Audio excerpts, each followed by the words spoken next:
Buenas tardes, tengan todas y todas y todos. Mi nombre es Víctor Paul y a nombre del equipo de Poder Migrante les damos la más cordial bienvenida a este primer encuentro en el que queremos analizar y compartir experiencias y estrategias ante el acoso racista en entornos educativos. En los últimos meses, el acoso racista en diferentes colegios, institutos y universidades ha ocupado algunos titulares en los medios de comunicación. Pero lo que realmente conocemos es solo la punta del iceberg. El acoso racista en el entorno escolar es un problema importante que urge ser abordado. Estaremos de acuerdo en que los espacios educativos, todos los espacios educativos deben ser un lugar seguro para toda la infancia y la adolescencia, donde también se combatan los discursos de odio. Como personas y colectivos que trabajamos por la igualdad y la justicia social, estamos comprometidos con la lucha contra el acoso racista. Queremos que todos nuestros niños y niñas y jóvenes puedan disfrutar de su derecho a una educación libre de violencia y de discriminación. Y para lograrlo, creemos que es importante involucrar a todos los actores sociales en este proceso, desde los profesionales de la educación, las organizaciones sociales, hasta las familias y la sociedad en general. Hay muchísimo que decir sobre esta problemática. Y por ello, esta es la primera de más actividades que desde Poder Migrante queremos organizar. Nuestra invitación es que a partir de aquí seamos más personas y más colectivas que estemos generando nuevas alianzas, nuevas estrategias comunes y nuevas acciones colectivas. Estamos abiertos a todas y cada una de las propuestas que quieran trasladarnos. Queremos escucharlas con mucha atención. Solo así, trabajando colectivamente, podemos incidir en esta problemática que tanto sufrimiento está causando a muchas familias. No me queda más que darle las gracias por estar aquí y recordar que todas las actividades que organizamos desde Poder Migrante son posibles gracias al valioso apoyo que ustedes nos ofrecen. Sin más, paso la palabra a la compañera Sandra Yáñez, que estará conduciendo el encuentro. Sandra, cuando quieras. Hola a todos y todas, bienvenidos a este primer encuentro y esperamos que no sea el único que organizamos desde Poder Migrante con el objetivo de empezar a generar alianzas y construir formas de trabajar juntos en contra del acoso racista en ámbitos educativos. Como ya lo dijo Víctor, nuestro interés a mediano y largo plazo es que podamos generar acciones, estrategias, acciones en conjunto, ¿no?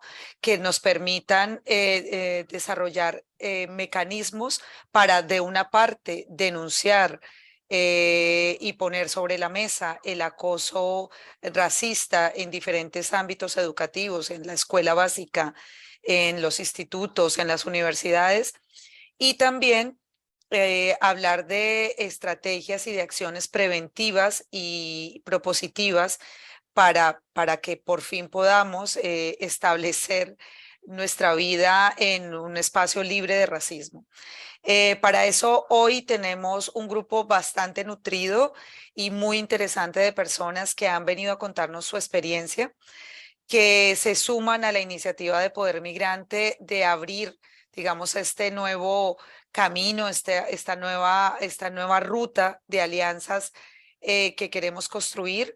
Y para ello, pues han aceptado estar hoy con nosotros un poco para que a partir de sus experiencias podamos empezar a pensar cómo podemos trabajar juntos. Entonces, bueno, sin más dilación, procedo a presentar a los y las invitadas. Creo que somos los y las, sí, es verdad. Entonces, arranco con Alejandra. Alejandra es una compañera que yo creo que muchos de ustedes la conocerán por redes sociales del colectivo Potopoto. Alejandra Salmerón es ingeniera de telecomunicaciones y es escritora. Fundó el proyecto socioeducativo y editorial Potopoto y la asociación sin ánimo de lucro Afromurcia en Movimiento. Imparte talleres educativos sobre antirracismo y participa como ponente en múltiples eventos y conferencias. Yo estoy convencida que la experiencia de Alejandra nos va a aportar muchísimo, sobre todo en lo que tiene que ver con el ámbito escolar. Ella ha estado ahí haciendo un trabajo muy fuerte en entornos educativos y primeras edades. Luego tenemos a dos personas que han hecho muchísimo alrededor del tema del acoso escolar racista en la escuela, que son Camila y Maite. Camila como creadora de una iniciativa que se llama Suspenso al Racismo, que fue muy conocida en redes sociales hace ya unos años. Camila es una superviviente y su mamá es quien ha movido, ¿no? Como todo el tema. Entonces, ella y su mamá han hecho este trabajo muy, muy interesante y nos van a contar su experiencia, no solamente como, digamos, víctimas de este flagelo, sino además como personas que dieron el paso y se atrevieron, ¿no? A hacer activismo en contra del racismo. Luego tenemos a Patricia Rocu Gómez de la Facultad de Educación del Centro de Formación del Profesorado de la Universidad Complutense de Madrid. Patricia ha trabajado en proyectos vinculados. Hola. Patricia, voy a cerrar a Delia. Ya está Delia cerrada. Patricia ha trabajado en proyectos vinculados a la afrodescendencia y es autora de 2 guías para incorporar la perspectiva afrodescendiente en el contexto universitario. Ha dirigido proyectos vinculados a la afrodescendencia en el ámbito educativo y es la autora principal de la publicación de 2 guías para incorporar la perspectiva afrodescendiente en el contexto universitario. Luego tenemos con nosotros a Mamadou Yero Seidi, activista antirracista de la asociación, voy a ver si me sale bien el nombre, Kwanzaa, es la Asociación Afrodescendientes Universitaria, también están en Madrid y nos acompaña hoy desde su experiencia en el ámbito universitario, ¿no? Como os decíamos, la idea es como ir recorriendo los diferentes ámbitos educativos y ver cómo funciona el acoso, ¿no? O sea, cómo opera más bien el acoso en los diferentes ámbitos, el acoso de carácter racista. Luego tenemos a Alegría Uirsi Cobo, migrante y queer de la Asociación Avia Yala, que es la Asociación Antirracista de Estudiantes. Entonces, otra vez, otra asociación del ámbito universitario en Madrid. Tenemos a la gente, nuestras compañeras de la Parcería. La Parcería es un colectivo, una asociación que está ubicada en Madrid, que hace proyectos sobre todo en el ámbito cultural y tienen una línea de trabajo en infancia y familia, ¿no? La Parcería Infancia y Familia es un colectivo de creación contemporánea que trabaja en proyectos que visibilizan la relevancia de la crianza como responsabilidad pública y comunitaria, cuestionando la familia heteronormativa como modelo de crianza. Y para ello, si no me equivoco, tenemos a Carolina, sí, creo que Carmen, que es su directora, no está hoy, pero tenemos a Carolina Bustamante, que es madre, migrante, investigadora y gestora cultural, máster en Historia del Arte Contemporáneo y Cultura Visual de la Universidad Autónoma de Madrid. Desarrolla proyectos curatoriales, artísticos y culturales en torno a 2 líneas de investigación e intereses que le atraviesan afectivamente, que es la crítica decolonial y el antirracismo por un lado, y la maternidad, la infancia y el juego desde una dimensión política y pública por el otro. Y es la coordinadora de la exposición permanente del Museo Reina Sofía de Madrid. Entonces, con este lujo de invitados, vamos, no sé si se me ha quedado alguien entre el tintero de las personas que tenía que presentar. Si no, me lo dicen acá mis compañeras. Y la idea es que abramos este diálogo y empecemos a hablar de qué es esto de el acoso escolar racista. Entonces, un poco para arrancar este primer bloque del que les hablaba, situémonos en el hecho de que el acoso escolar racista es una situación que institucionalmente no acaba de ser reconocido, ¿no? Estamos aquí reunidos precisamente porque seguimos sin encontrar un apoyo institucional a las muchísimas quejas que se abren en las escuelas, en los institutos, en las universidades y que terminan resolviéndose como si fuesen casos anecdóticos, ¿no? Esto ha ocurrido porque, bueno, mira, son niños, esto ha ocurrido porque, bueno, es que te tomas todo muy personal, esto ha ocurrido porque, bueno, siempre estáis pensando en racismo, ¿no? Como decíamos con mi compañera Ana de Poder Migrante, es un poco la historia del loco que ve racismo en todas partes, ¿no? Entonces aquí creo que estamos reunidos, no sé cuántas personas estamos conectadas, pero creo que todos somos los locos del racismo, ¿vale? En los ámbitos donde estamos. Entonces, en general estamos hablando de racismo porque lo vemos, porque lo padecemos, porque los chicos, nuestros hijos, vienen y nos cuentan lo que les pasa en los coles, lo que les pasa en los institutos. Y entonces esto es una realidad, pero una realidad no reconocida institucionalmente. Entonces, ese es un punto de partida súper importante.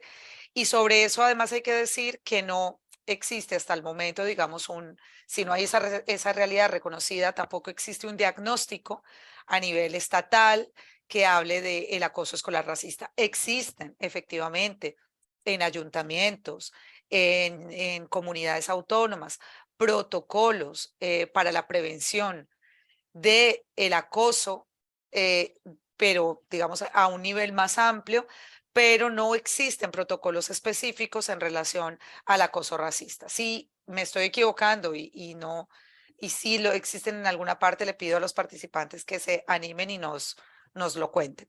Entonces, con este punto arranco como la primera pregunta. ¿En qué momento estamos del acoso escolar racista y desde el trabajo que hacemos, cada uno, qué podemos verificar sobre esa realidad, ¿no? O sea, ¿qué está pasando ahí? Y arranco con Alejandra, si le parece bien. Me ha tocado, ¿no? Eras la primera en presentar, te Claro. tocaba la primera.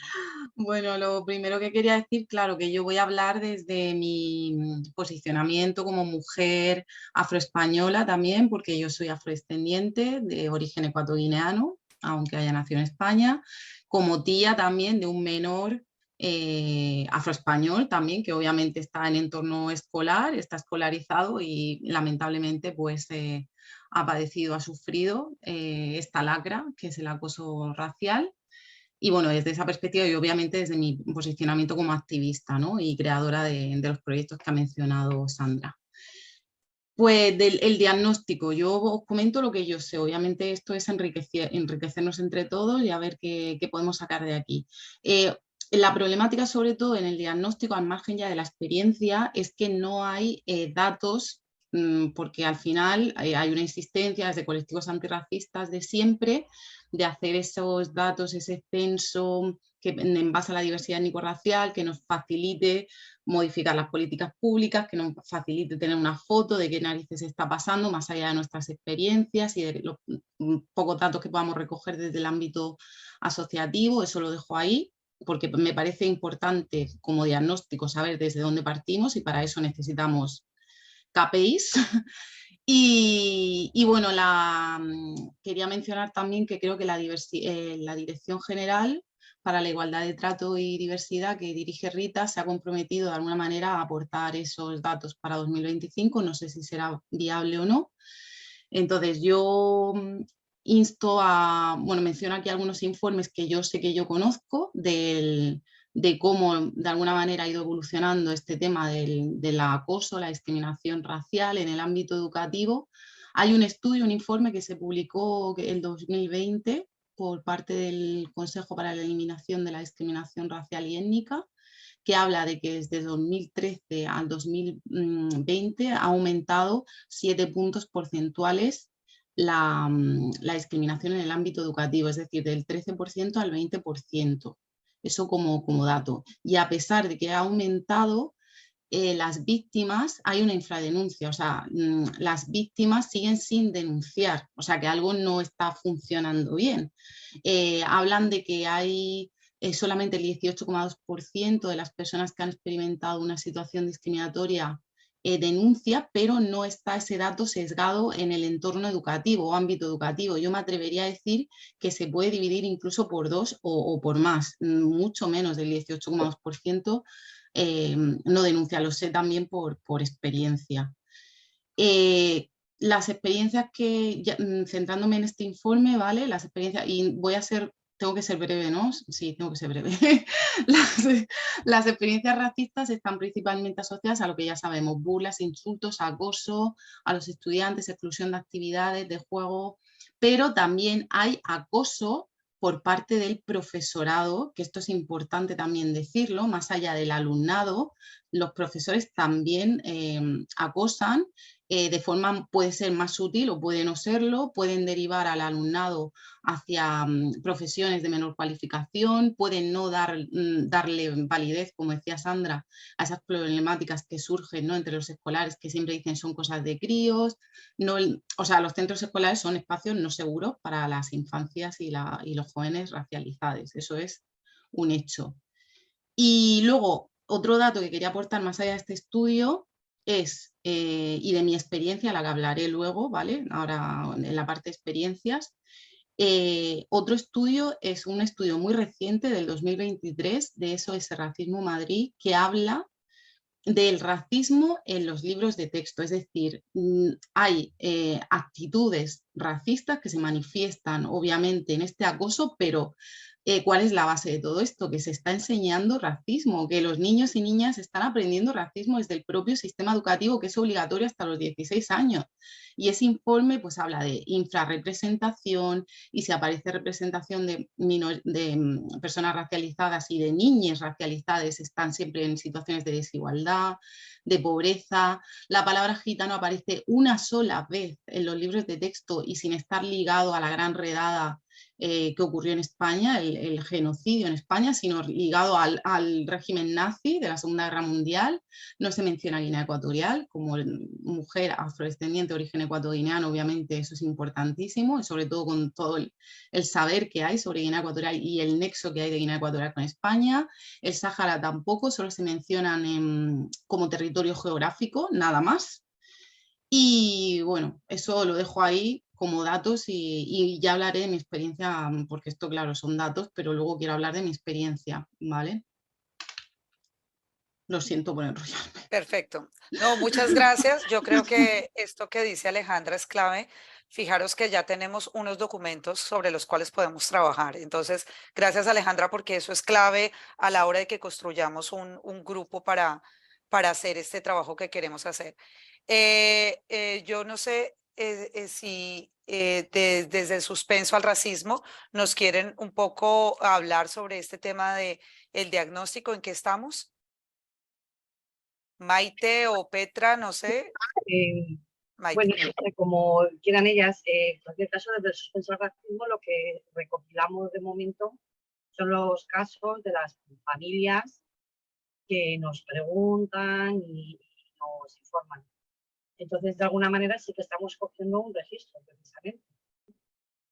Y bueno, y en eso estamos. En cuanto a centros educativos, yo de hecho soy profesora de secundaria. Mi experiencia personal, que no quiere decir que no sea así. Siempre es todo bastante velado. Los insultos y los comentarios de los compañeros están ahí. Yo, en mi aula, evidentemente, si hay un comentario racista o de cualquier otro tipo, lo corto, otros compañeros pues harán lo que tengan que hacer. Y sí que es cierto que por parte del profesorado hay a veces que ciertos colectivos pues son peor vistos, o una insistencia en su mal comportamiento, por ejemplo, en su falta de estudio, que es una realidad también. Si no estudian, si tienen un mal comportamiento, que es normal que se diga, pero la existencia de cierta etnia o cierto origen, pues es bastante pesado también. Así que no sé si Camila quiere decir algo más o... Bueno, pues yo quería decir que desde Suspenso al Racismo se está dando apoyo a todas las familias que han pasado por lo mismo que yo, y bueno, a los niños y a los profesores también, que no tienen tanta información para poder ayudar a los niños en clase. Os recordamos que Camila y Maite pertenecen a una iniciativa, hay una iniciativa que surge de padres, una madre ante el acoso escolar que sufre su hija, que en este caso es Camila, ¿no? Y cómo eso nos lleva a tener que actuar porque no existen, eso es parte del diagnóstico, no existen mecanismos, no existen instituciones, no existe, ¿no? Como una figura a la cual podamos recurrir en este caso, ¿no? No sé si Patricia le gustaría aportar un poco sobre esto. Hola, se me oye, ¿no? Sí, sí, Buenas Patricia. tardes. Hola. En primer lugar, quería agradecer la invitación y quería también un poco, bueno, pues emitir algunas aclaraciones, ¿no? Con respecto a dónde yo me ubico y desde dónde voy a hablar. Efectivamente, eso, como has dicho, soy profesora universitaria y he ido trabajando temas sobre afrodescendencia en el ámbito universitario, pero también es verdad que he trabajado durante 12 años en la educación secundaria, 6 años en la privada, 6 años en la pública como interina. Y bueno, pues la realidad, lo que conozco a nivel de experiencia desde diversas posiciones como madre y como profesora, como alumna también, ¿no? Por haber estudiado también aquí en el sistema, bueno, soy española, el sistema educativo español, más luego, pues bueno, teniendo en cuenta que me dedico a la formación de formadores de futuro profesorado de educación infantil, primaria y secundaria, en donde yo también intento aterrizar este tipo de cuestiones en ese futuro profesorado por el motivo que estamos hablando, porque me parece fundamental, ¿no? Entonces, desde ahí es un poco desde donde yo me voy a posicionar para comentar todas estas cuestiones. Es un poco, bueno, con respecto a añadir información, ¿no? que ha puesto ya, que ha comentado Alejandra, que yo había también ido a esos estudios, a esos informes.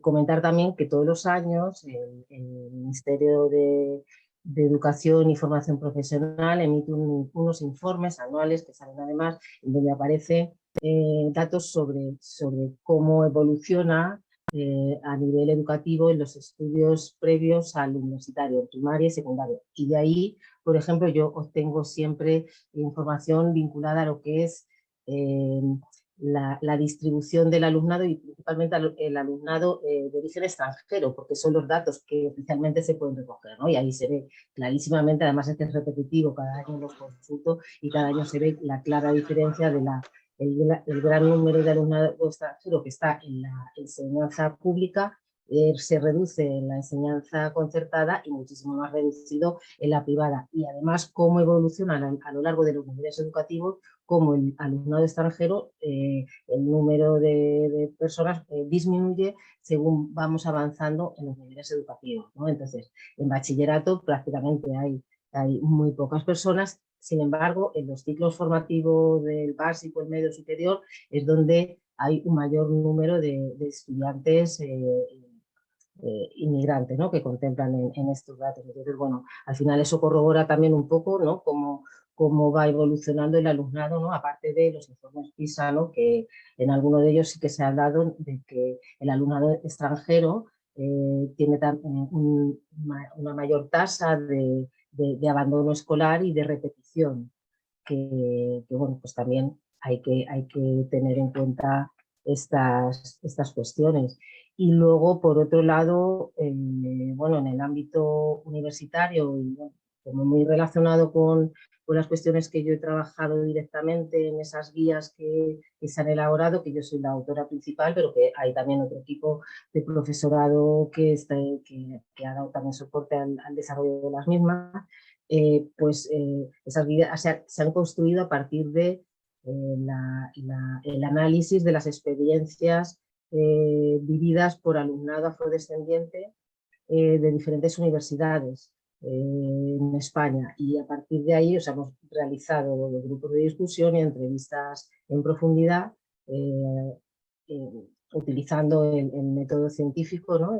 Y identificando precisamente cuáles son esas problemáticas, ¿no? Y las problemáticas pues son las que se dan en otros niveles educativos, por lo que sé por otras experiencias, ¿no? O sea, no tanto quizá de investigaciones, y me refiero sobre todo de manera específica a lo que es el ámbito de la afrodescendencia, ¿no?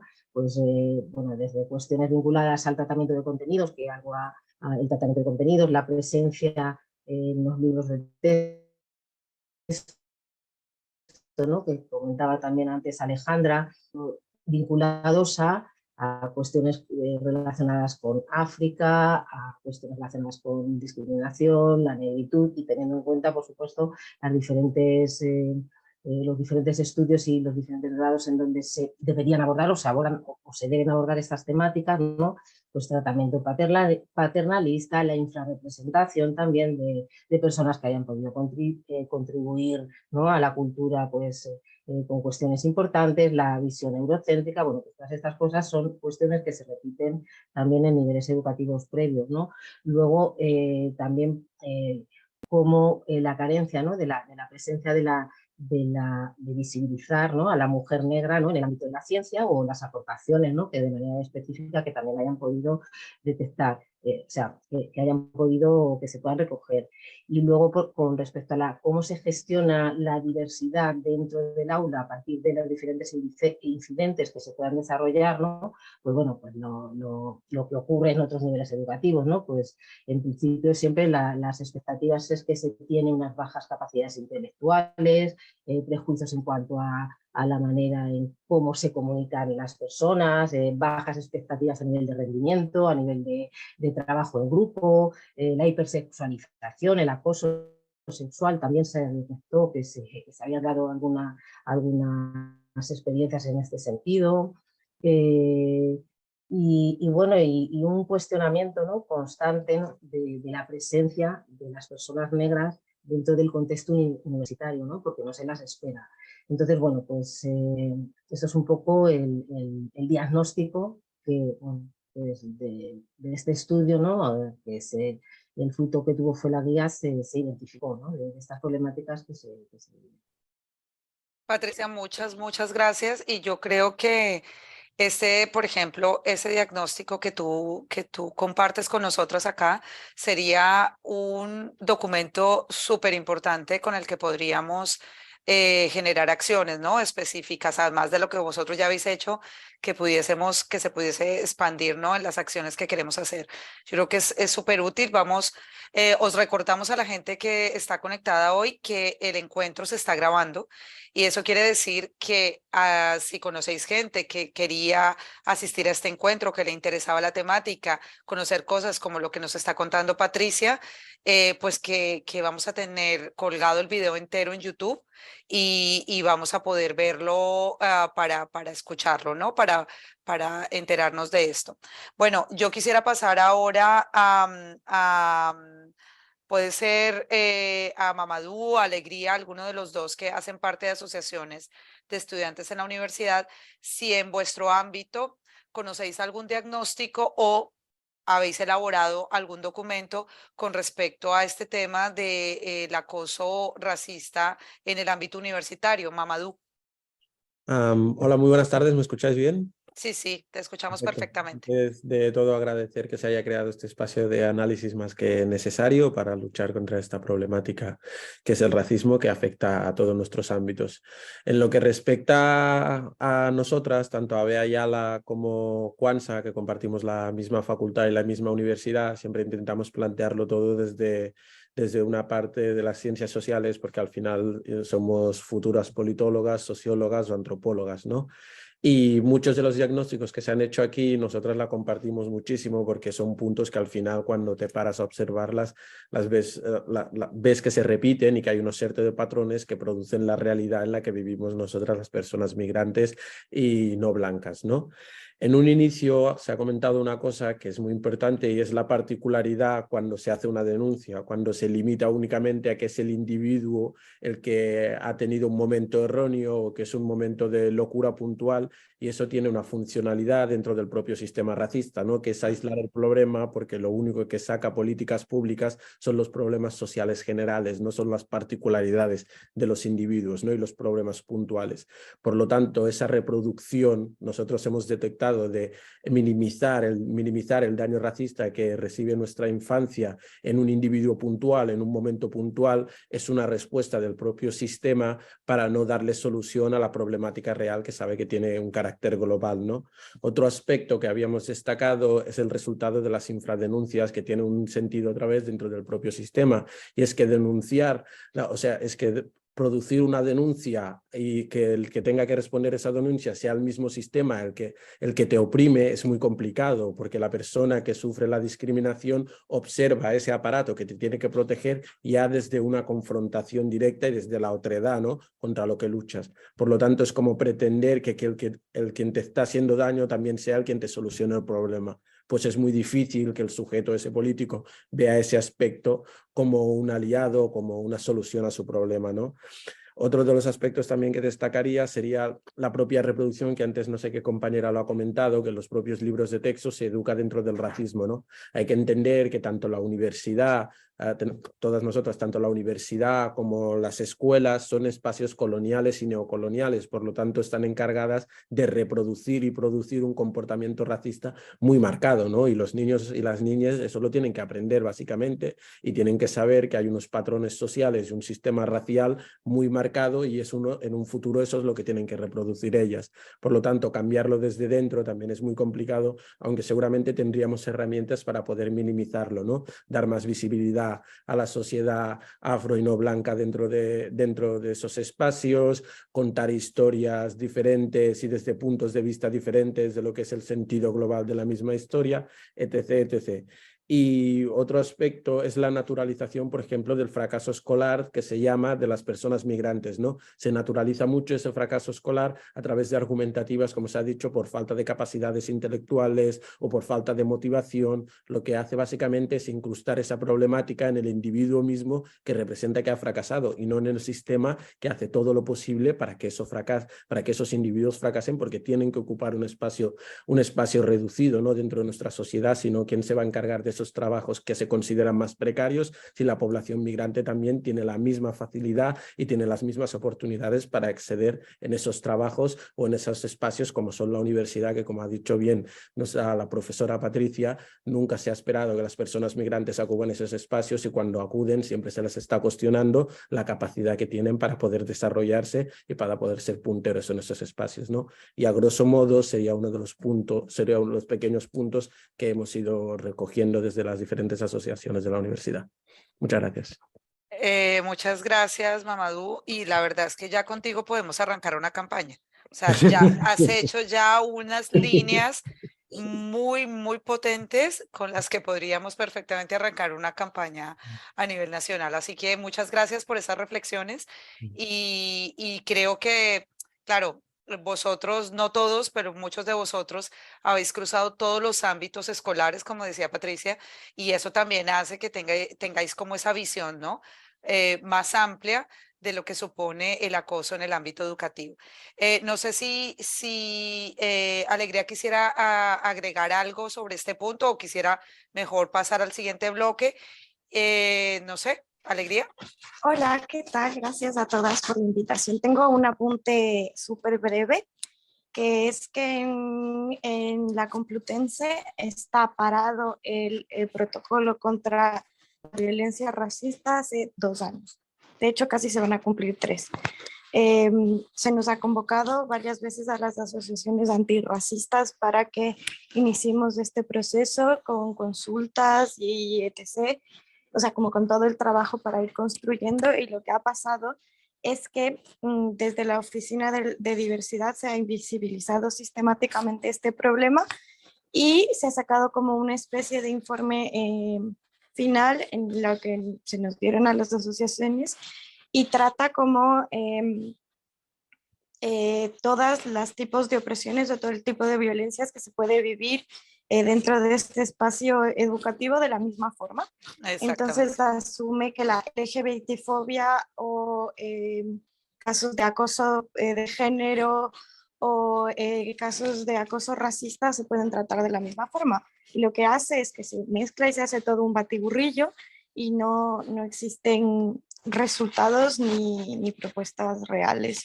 Entonces es preocupante que que esto siga pasando y sobre todo que hayan pasado casi 3 años y que la institución no dé respuestas, nada más. Pues, sí. Eso que menciona Alegría, yo lo comparo con algo que sucede cuando el lema de Black Lives Matter o las vidas negras importan, cuando frente a ese lema hay gente que dice, no, es que todas las vidas importan. Y ahí se derrumba todo. Entonces creo que esta idea de meter el acoso racista dentro de los otros tipos de acoso se invisibiliza, ¿no? Se diluye.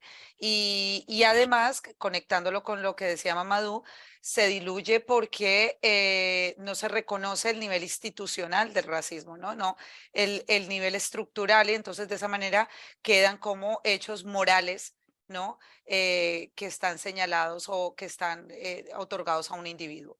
Y por último, me gustaría que Carolina nos contara desde la parcería, que es un espacio no formal, ahora hacemos el cambio al otro lado, cuál ha sido como si ese diagnóstico o si hacéis vosotros mismos desde el trabajo que hacéis algún diagnóstico sobre este tema.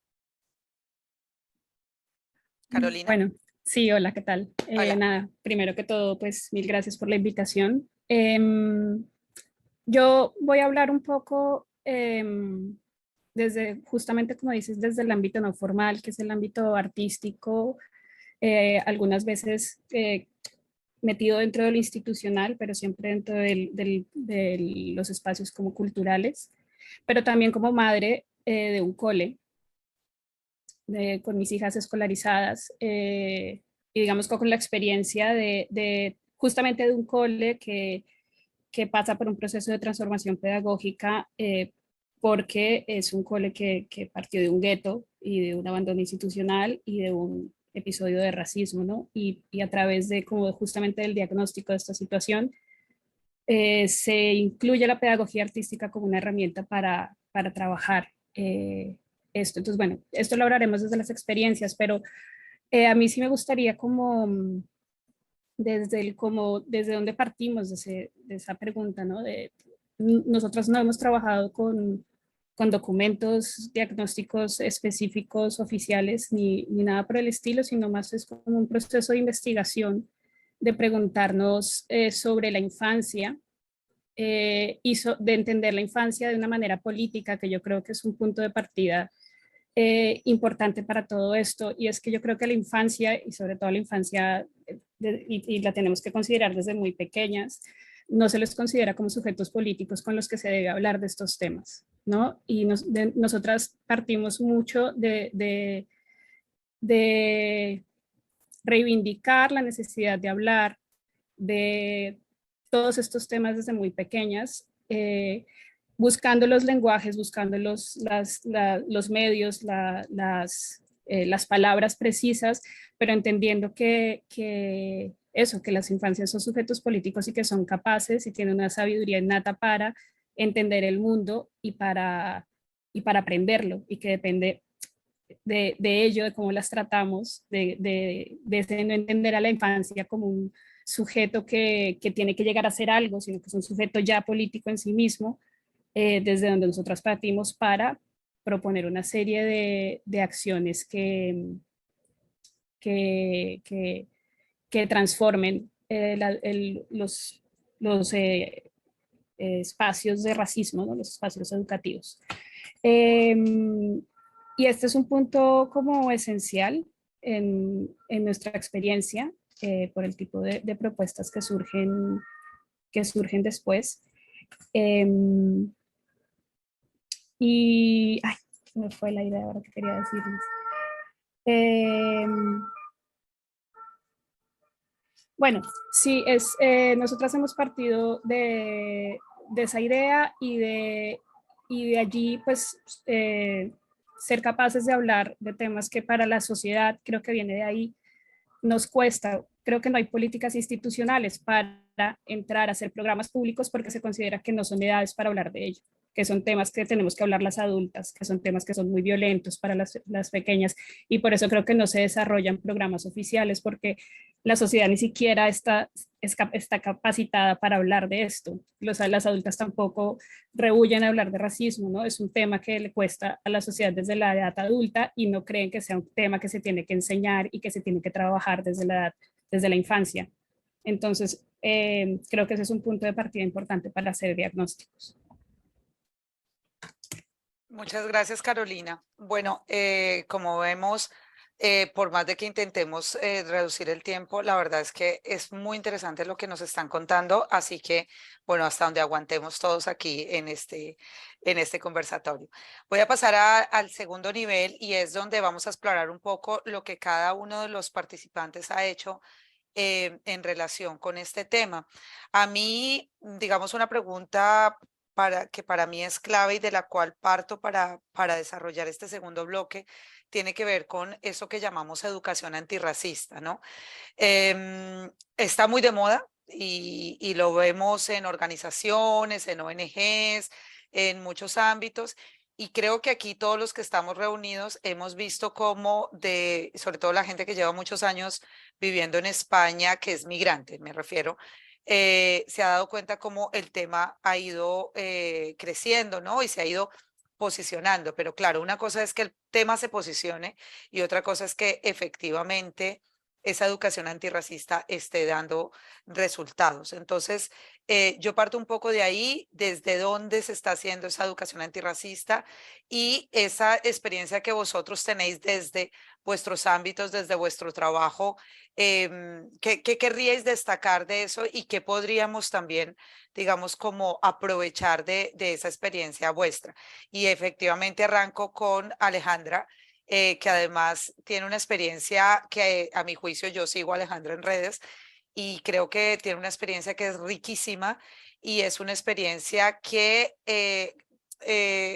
para mí recoge un elemento que es fundamental, que es el elemento de la representación.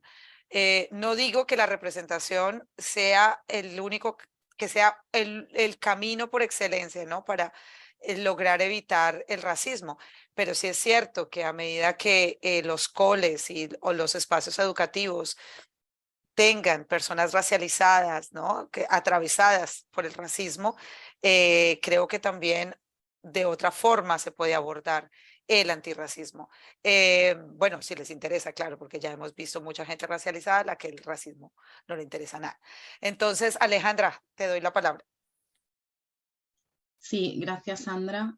A ver, más que la representación es la contranarrativa, porque realmente lo que pretendemos hacer o lo que pretendo hacer desde el proyecto Voto Voto es ofrecer otras historias como contranarrativa, esa historia única donde se nos representa mal o no se nos representa. Entonces, esa es la base al final sobre la que surge pues, toda el estereotipo, el sesgo, la discriminación. Me ha parecido una cosa muy interesante que ha dicho la chica de la parcería, que no recuerdo cómo se llama. Carolina. Carolina, que no se tiene en cuenta que el peque es un sujeto político, el peque ya es una persona, pero me parece una contradicción que se diga, no, es que es violento hablar de racismo o introducir el racismo utilizando obviamente un lenguaje adaptado o herramientas adaptadas para ello, como podemos hacer nosotras que utilizamos el cuento africano, por ejemplo, que es una herramienta como tal, porque al final es una herramienta donde estás poniendo en valor tu herencia cultural y también visibilizando otras historias, poniéndolas en valor, y a través de esa herramienta tú puedes introducir otras muchas cosas. Pero que me parece una contradicción que eso no se pueda, resulte violento, pero no es violento, por ejemplo, introducir a través de los libros de texto, según qué dinámicas que forman parte del sistema educativo, pues seguir reproduciendo el racismo y poniéndolo en la cara sin ningún pudor. Entonces me parece eso que es una contradicción del sistema, porque obviamente el sistema es racista y si la sociedad racista permea absolutamente todo. Esa es la problemática, que el racismo institucional nos toca a todos y a todas y no se nos enseña a no serlo. O sea, nos molesta mucho decir que somos racistas, pero no se nos enseña a no serlo de alguna manera. Entonces, bueno, a través del proyecto que trabajamos dos cosas fundamentalmente con esas otras historias que queremos ofrecer, es el cuento o el cuento africano o el afrocuento, como herramienta antirracista en edades tempranas. Entonces utilizamos el cuento, generamos, además recogemos esa parte que es nuestra herencia cultural, la ponemos en valor y la presentamos en diferentes formatos. Somos una editorial, pero también lo presentamos en formato digital, formato audiocuento. Utilizamos a su vez otras herramientas que compensan o que ayudan, digamos, a utilizar esa herramienta como palabras relacionadas con África en positivo, canciones y demás. El cuento tiene un valor educativo insustituible, el cuento africano es patrimonio cultural de toda la humanidad. Además de eso, utilizamos los afroreferentes para ya otras edades un poco más mayores, y los afroreferentes además los utilizamos especialmente visibilizando mujeres, porque todos los niños y niñas tienen derecho a ser lo que quieran ser, y si no se les dice ni se les anima a ello, como ya se ha dicho aquí, todo lo contrario, hay un sesgo, ahí pasa algo, ya lo ha dicho Patricia, que de repente hay datos que lo constatan, hay una criba en el sistema educativo, y ahora diré también algunos datos de nuestros talleres que también lo corroboran y lo confirman. Se sorprenden cuando nos ven en el entorno universitario. Yo soy ingeniera de teleco, o sea que os podéis imaginar, encima ingeniera de teleco, la sorpresa que se pueden llevar cuando digo esto. Pues necesitamos visibilizar eso y ofrecer otra contranarrativa en ese sentido, porque todos los niños y niñas necesitan personas de referencia a las que puedan fijarse. Entonces esas son las dos líneas de trabajo que tenemos a través del proyecto Poto, además de otras, de los talleres y demás. Y que utilizamos en los talleres, utilizamos obviamente esas herramientas que generamos desde el propio proyecto. Desde mi experiencia yo quería decir varias cosas, que no sé si me va a dar tiempo de decirlo todo. Veo en la región de Murcia hay un esfuerzo mínimo, ¿vale?, en el ámbito institucional para que se produzca un cambio. Esto es algo evidente, porque el sistema es racista y el privilegio blanco no quiere ceder sus privilegios, y es así, es una realidad. Muchas de las actividades que se ofrecen a los centros escolares las ofrecen plataformas que no son plataformas antirracistas. Se vende el antirracismo, pero no lo son de base. Son plataformas asistencialistas, son ONGs, dependen ellas mismas del Estado, no tienen discursos disruptivos. Sus profesionales tienen carencias en cuanto a formación antirracista. Esto lo digo porque cuando hemos ido a los institutos nos han preguntado ¿de qué asociación venís? En su imaginario ya saben de qué asociaciones podemos venir, y yo sé que esas asociaciones ONG son asistencialistas, entonces ahí hay un problema. Tampoco están llegando esa formación realmente a las asociaciones que de alguna manera podrían hacer un pequeño cambio, que tampoco creo que sea total ese cambio, porque debería de venir desde la propia institución, quiero decir, debería estar incluido en el currículum educativo. Nuestro impacto, sí hay un impacto, pero es un impacto menor. Bueno, pero aún así quiero ser positiva, hay un impacto, ¿vale? Veo también, o sea, más datos que en la participación del profesorado y el interés del profesorado cuando hemos dado talleres, porque hemos dado 31 talleres este año, en marzo y abril, en torno a 7, 8 institutos, es mínimo. O sea, el propio profesorado, que es lo que decía, no tiene formación antirracista, por tanto no nos puede sorprender si no activan protocolos de acoso racista porque dicen que son juegos de niños. Pues obviamente es que no lo ven, es que no tienen formación sobre esta temática. Hablamos de porcentaje de niños racializados en entorno escolar, que luego obviamente se va cribando, como decía Patricia, pero en entorno escolar hemos llegado a tener clases donde el 80% de las niñas eran racializadas. O sea que imaginaros lo que de alguna manera contrasta con esa falta de actividades, de metodologías, de herramientas para combatir el antirracismo. O sea, y contrasta además con esos libros de texto que están enseñando racismo. Solo una profesora de 31 talleres que dimos nos preguntó si habíamos sufrido racismo y animó a los jóvenes a preguntar. Solo una. Yo sigo metiendo aquí la pata en el tema del docente y del profesorado porque me parece fundamental. había clases segregadas, 100% de alumnos racializados en los talleres que dimos, o sea que la propia institución está haciendo un sesgo, ya está agrupando a los alumnos racializados en un grupo. Obviamente las clases estaban diseñadas de esta manera por parte del centro educativo y eso era una obviedad. Bueno, los alumnos nos confirmaron que no habían tenido nunca un profesor o profesora negro en su etapa educativa. Y esto es otra vez corrobora los datos que ya hemos mencionado aquí. Si los nos confirmaron también que no habían estudiado nunca ninguna mujer u hombre afroreferente y casi no haber visto a personajes o personas negras o negros en sus libros de texto, salvo en inglés, y si los han visto en situación de inferiorización. Y bueno, lo confirmo lo que os decía antes de la historia de Guinea Ecuatorial, porque claro, yo os he hablado de un estudio, pero es que esto yo luego he corroborado esos estudios, esos datos que venían del estudio en nuestra formación y en nuestras actividades. Los alumnos desconocían completamente la historia de Guinea Ecuatorial, que fue un país colonizado por España, no sabían de la esclavización y obviamente no desconocían el papel de España en ese proceso. Es que estoy hablando de alumnos de entre 13 y 16 años, que no hablamos de niñez de primaria, o sea, que es brutal.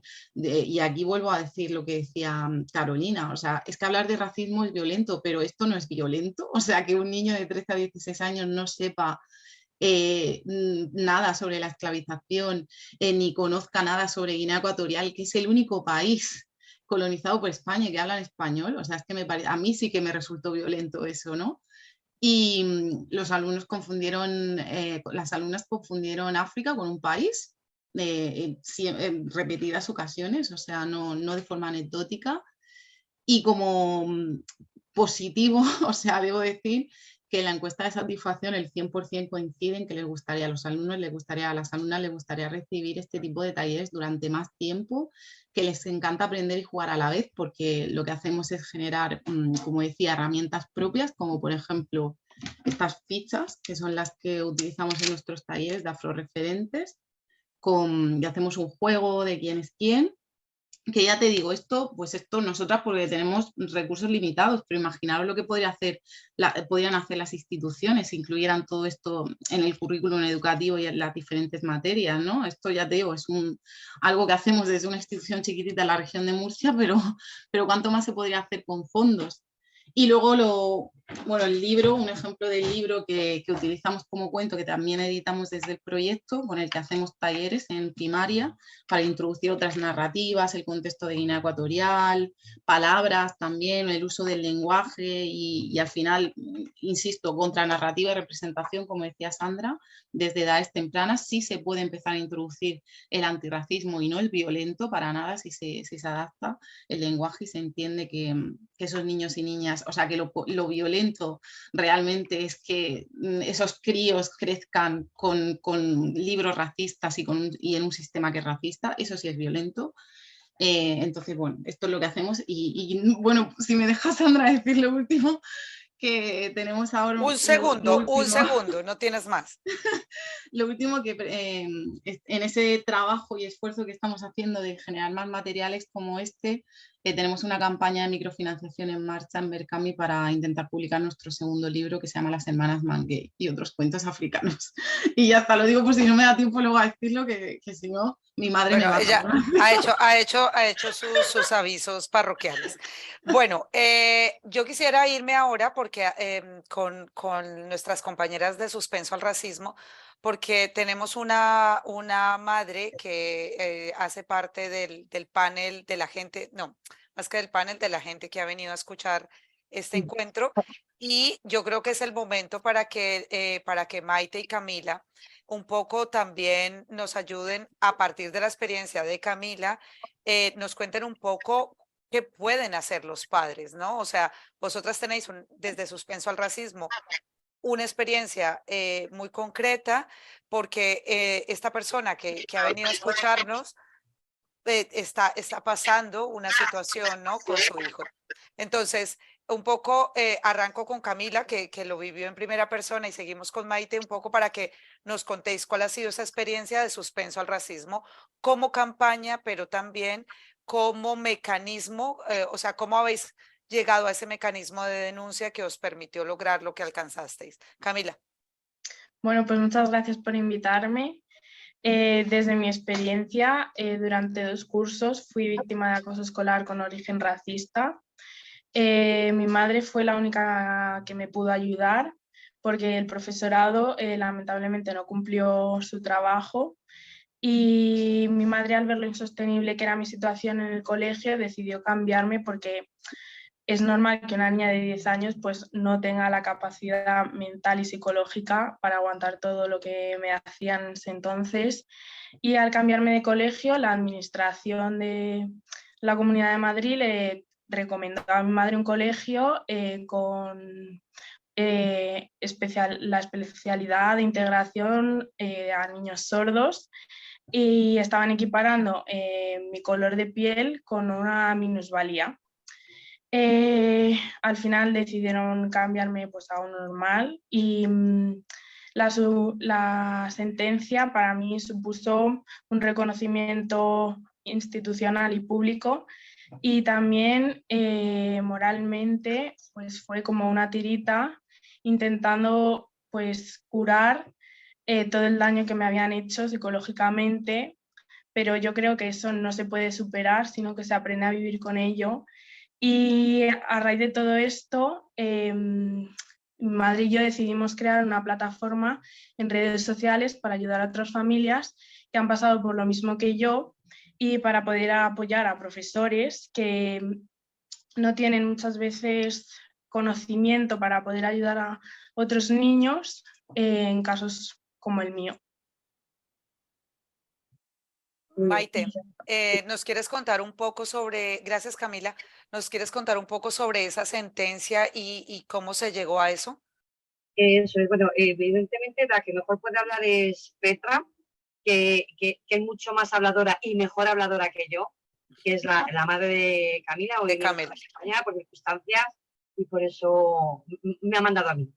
Entonces, bueno, pues eso, esa subsistencia, lo primero además que hay que hacer evidentemente es hablar con el centro de lo que está pasando y demás e ir subiendo instancias. O sea, eso ante cualquier indefensión que tengamos, si las personas inmediatas que te tienen que ayudar no te ayudan, siempre hay que ir subiendo niveles. Es decir, te vas a inspección educativa, a todas las oficinas y demás que hay. Ahora no recuerdo el nombre, la que dirige a Antumi, que cuelga de Rita y demás, pues hay que, y ahora que tenemos eso, hay que aprovecharlo y hacerlo, si no te hacen caso. Algo que le pasó a Camila fue eso, que al final al cambio de centro, por desgracia, que es lo que suele ocurrir en cualquier tipo de acoso, pero normalmente se cierra el expediente. Si ese niño, ese alumno, no está en tal centro, la administración cierra el proceso. Entonces, ahí también como madre, y además, bueno, ya habéis visto que andaba por aquí mi peque, pues claro, es ¿qué quieres? ¿Ir a por todas para que no vuelva a pasar más y que tú te resartes? ¿O realmente proteger a tu hija en ese momento? O sea, es una situación muy dura. Porque tu hijo te está sufriendo. Y lo primero y tu inmediatez es quitarle ese sufrimiento. Entonces es sacarle del centro. Que entiendo también, lógico y natural, que le saques. Pero bueno, pues hay que, ya digo, con todas las medidas posibles, legales, a ser posible, ¿no? O sea, a ver, te digo, que hay que tomar todas las medidas que están en nuestras manos y que ir avanzando pasos. Y desde luego, la sentencia de Camila debería sentar un precedente, una jurisprudencia. No se está usando bien del todo como primer caso. Si es verdad que ahora hace no tanto ha habido otro caso que frente a la Comunidad de Madrid que también ha sido ganado.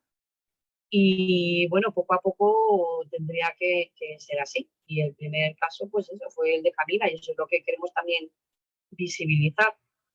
Además, Maite, ¿qué se logró con la sentencia? Se logró que se reconociera que no ha habido una mala praxis vigilando por parte del profesorado, por parte del centro. También se ha reconocido que la Comunidad de Madrid, como última instancia, que son los que tiene que guardar y proteger a nuestros menores no la protegió. Entonces se fue condenada la Comunidad de Madrid. Es que es algo muy gordo, es una institución que ha sido denunciada y ha sido condenada. Entonces, entiendo que el dolor y la energía no siempre están ahí, pero hay que denunciar todo lo denunciable y a las personas que estén implicadas y sobre todo cuando es a nivel institucional. Eso es lo principal que podemos sacar de la situación de Camila, la verdad. Yo creo que además recogiendo lo que ha hecho Suspenso al Racismo, una línea de acción en la que podríamos trabajar las asociaciones y la gente que estamos hoy aquí en este encuentro es empezar a mirar cómo podemos apoyarnos, recoger estas experiencias y a partir de eso ir generando protocolos propios para que sepamos cuál es el paso a seguir. Un poco lo que nos pasa a los inmigrantes con el tema de nuestra regularización, de nuestros papeleos, ¿no? Que muchas veces todo es tan complicado que terminamos generando nuestras propias guías, ¿no? Para poder sacar el NIE, para poder renovarlo, para poder... Entonces, un poco yo creo que podemos también hacer una línea de trabajo. Me estoy adelantando al tercer bloque, pero creo que podemos hacer una línea de trabajo en ese sentido con lo que dice Maite, ¿no? O sea, ¿a dónde podemos llegar? ¿Qué podemos hacer? ¿A qué instancias podemos recurrir? Porque yo creo que, y estoy de acuerdo con Maite, creo que el camino es cansar a la gente para que la gente abandone. Y eso es lo más fácil, ¿no? O sea, te cansas, dices, oye, yo tengo que currar, no tengo tiempo para ir a hacer esto, lo otro, y al final la denuncia queda en nada. Me gustaría, siguiendo con el orden que llevábamos, que Patricia, a partir de lo que ha hecho, ya vamos yendo de los más peques a los más grandes. ¿Cuál ha sido como la experiencia en este sentido, Patricia, de también educación antirracista Pues y mira, de prevención? llevo unos cuantos años que incorporo formación en el futuro profesorado sobre estas cuestiones. Claro, al final, ¿desde dónde hay que empezar? Desde lo personal. O sea, primero, el trabajo que hago es, pues eso, como un análisis o encauzo un análisis del alumnado, una reflexión y un diálogo consigo mismo para saber dónde están en todo esto, ¿no? Porque dependiendo de los perfiles, yo he trabajado también unos cuantos años en otra universidad con otros grados que no son, bueno, el grado de Ciencias, Relatividad Física y del Deporte en el INEF, y el perfil es totalmente diferente. Entonces, el nivel de reflexión que puedan tener o el nivel de conciencia, ya simplemente por formación, que tenga el grado universitario, ¿no? Por las asignaturas, si son más humanísticas, más sociales, más o no, pues tienen un mayor enfoque de rendimiento, etcétera, pues lógicamente el nivel de reflexión del alumnado con estas cuestiones es muy diferente. Entonces, a la hora de sensibilizar, pues sí que es verdad que me encuentro también en muchos momentos con muchas resistencias. Ya digo, depende mucho del perfil del alumnado, ¿eh? Porque doy también clases en grado de educación social y claro, ahí son muy receptivos y muy receptivas ante todas estas cuestiones, ¿no? También he encontrado alguna resistencia de futuro profesorado que dices, madre mía, si esto va a salir, no es lo habitual, ¿eh? También lo tengo que decir, que son resistencias como muy fuertes, ¿no? A cuestionar todo lo que se le está planteando desde esta perspectiva, ¿no? Y a negar, o sea, directamente a negar la existencia de estas cuestiones, ¿no? Entonces, si parten de ahí, pues mal vamos, ¿no? Si se van a dedicar a la educación, lo cual me preocupa bastante, ¿no? Entonces, bueno, pienso que los 3 o 4 casos que han estado relacionados con esos temas seguramente estaban conectados con ciertas ideologías políticas, un poco por lo que he comentado luego también con otros profesores, ¿no? Que también, porque al final era algo que sorprendía, ¿no? Entonces, bueno, yo trabajo porque yo soy del área de educación física.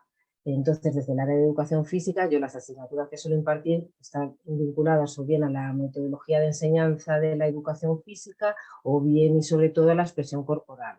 Entonces, trabajo también mucho dinámicas desde lo corporal corporal, siendo el cuerpo el objeto también de análisis y reflexión, ¿no? Y a través del movimiento y diferentes dinámicas que se generan, que de alguna manera se potencia más la experiencia encarnada, ¿no?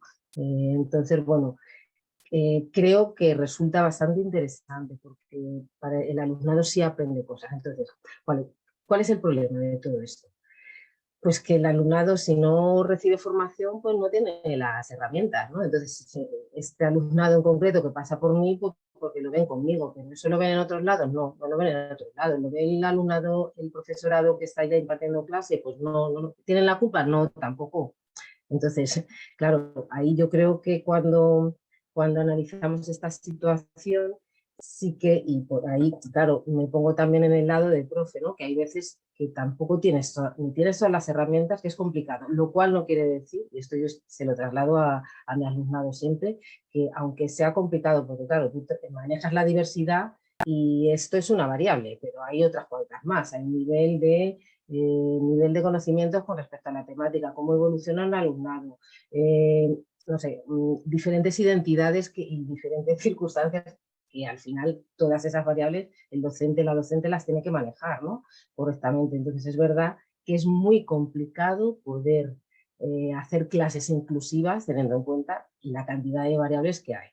Ahora, también es verdad, y esto es lo que yo les traslado, que la actitud, la mínima actitud teniendo en cuenta es fundamental, porque eso puede implicar que con un alumno o una alumna puedas tirar hacia adelante o no.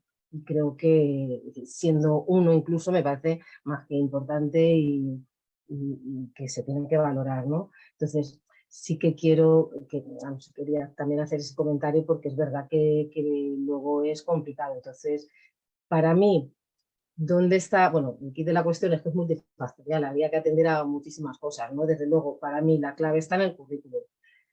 El currículum actual sí hace más alusión a estas cuestiones. Yo he hecho una ojeada, no detenidamente, tampoco a todas las asignaturas ni mucho menos, pero sí que es verdad que hace más alusión que el anterior.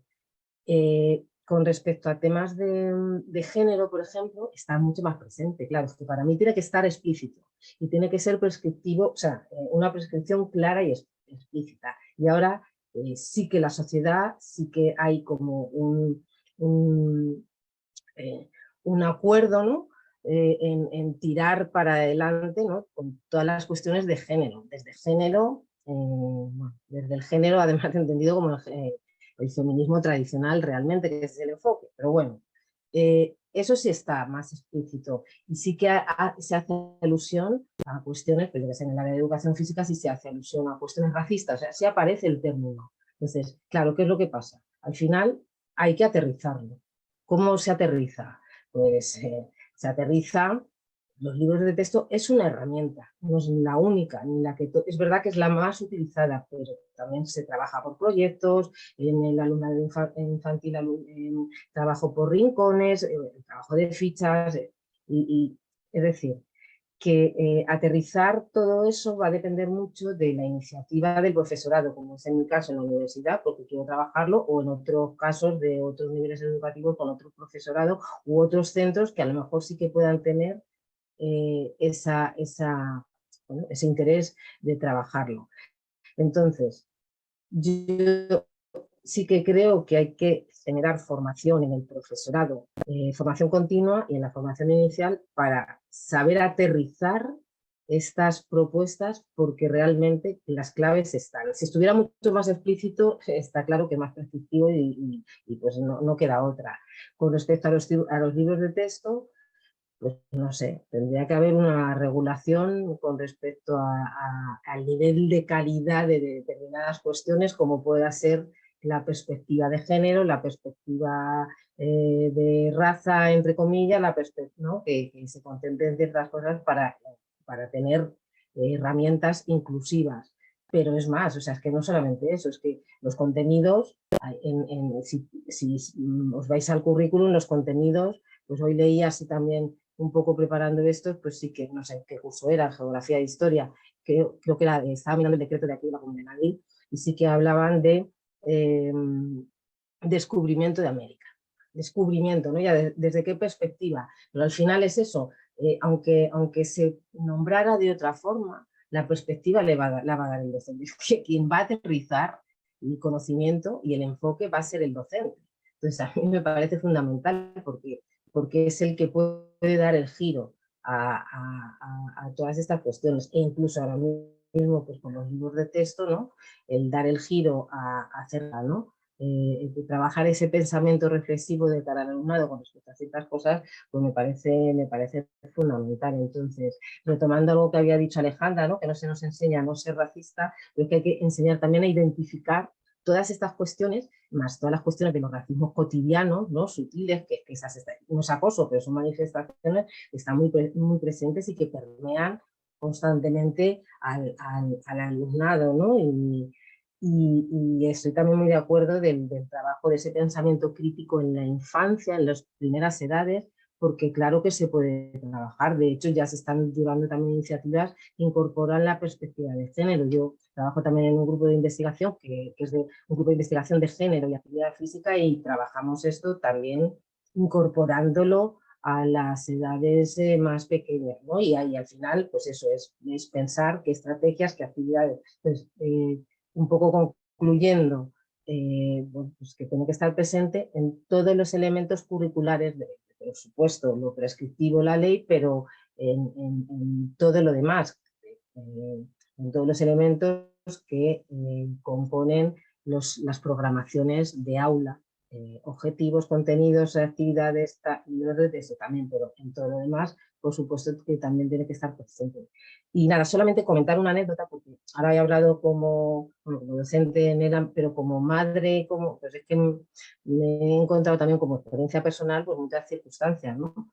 Mi hija Blanca, entonces yo cuando fui, que ahora ya tiene 23 años, pero estando ella en el instituto más jovencita, pues yo me presenté a la tutora, ¿no? Pues lo típico, ay, pues le cuesta expresarse, no sé qué, y dije, bueno, pues usted que es la tutora, pero es la profesora de lengua, no sé, deme unas pautas, ¿no? No, bueno, pero eso es su tiempo libre, claro, ya ahí yo lo digo. Digo, mire, digo yo, o sea, entiendo que es complicado, ¿no? Yo siempre he sido súper respetuosa y empática porque he sido docente en secundaria. Digo, pero, y sé que es complicado, pero yo en educación física pues intento también adaptarme a las características del alumnado, a sus capacidades, y le intento dar las pautas, ¿no? Y digo, y te entiendo porque he sido docente en secundaria, y ya cambia el chip. En cuanto yo le doy la información de que soy docente de educación secundaria, que no me había leído así, cambia el chip. Sí. Y luego además añado que yo soy bastante también humilde, comedida, discreta, o sea, no soy para nada una persona que me guste estar como llamar, para nada, ¿no? Pero en ese momento, claro, yo ya saco la otra herramienta simplemente para generar impacto, ¿no? Y ver también un poco la reacción. No eres solo tú, Patricia, es que es en general, Entonces, es que claro, si no lo hacemos, lo que termina pasando es que el hablarnos con condescendencia es lo normal, ¿no? O sea, claro. tú eres la empleada Sí. doméstica, eres ¿sabes? Claro, sí, porque de esas imagino que pues, todas Sí. tenemos muchas anécdotas. Entonces ya le digo, mira, pero es que además también soy profesora de universidad, de futuros maestros en infantil, primaria, digo, y también en secundaria. Y ya entonces cambia todavía mucho más y me ha dado mucha rabia. O sea, me ha dado mucha rabia ver eso dirigido a mí ahí en ese momento como madre. También he visto en algún momento como docente este tipo de cuestiones, no siempre, que también he de decir que hay personas que están bastante sensibilizadas, ¿no? Entonces, pues bueno, que son experiencias que al final, pues lo que te hace es seguir constatando, ¿no? la realidad de todo esto, ¿no? Muchas En tu día gracias, a día. Patricia. A ver, yo creo que Patricia se nos ha adelantado ya al tercer bloque. Yo ya me he apuntado aquí varias cositas que debemos tener en cuenta y que creo que Patricia nos aporta como formadora de profesores, que ya hemos hablado. Pero el otro punto, a partir de la experiencia, creo que es clave y no sé si lo tocaremos cuando ya hagamos un trabajo más amplio sobre la campaña, es el tema también del acoso, no solo a los chicos en el ámbito educativo, sino a los padres, ¿no? Ya sabemos también que aquí a Poder Migrante nos han llegado denuncias de madres que, he dicho madres porque bueno, han sido todas mujeres, que han padecido racismo en el proceso de denuncia de racismo de sus hijos. Entonces, ahí también creo que es un punto que tenemos que dejar ahí. Bueno, voy con los estudiantes, con los estudiantes de las dos asociaciones, pero arranco con alegría para darle la vuelta y me gustaría un poco que me comentaras, bueno, ambos, cómo ha sido esta experiencia vuestra como asociación, ¿no? Que además sois asociaciones antirracistas.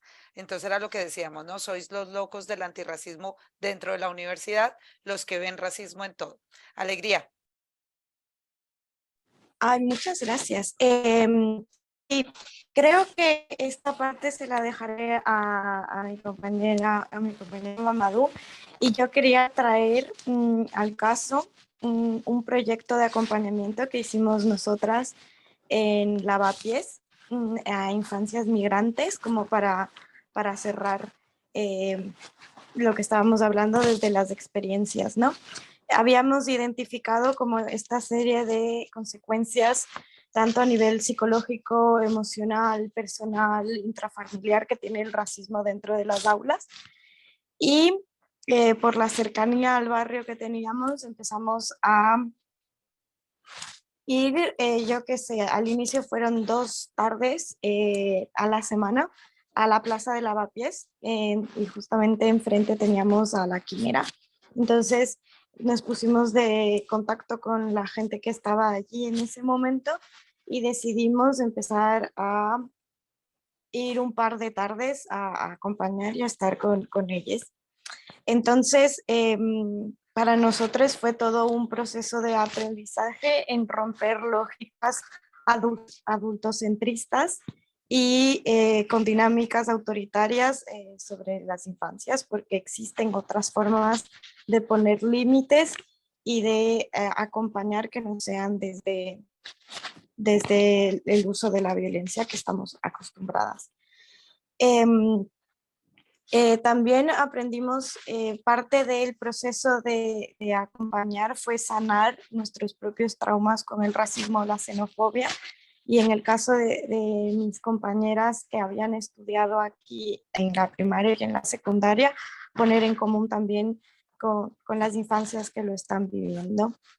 Entonces fue una forma activa de establecer tejidos entre nosotras, ellos y el barrio en sí mismo, porque podíamos ir aprendiendo de todas nuestras propias experiencias y de los territorios de los que procedemos, porque nosotras somos una organización somos una asociación de estudiantes de Avia Yala, entonces tenemos prácticas culturales distintas a gente de origen africano, de gente de origen árabe con las que estábamos.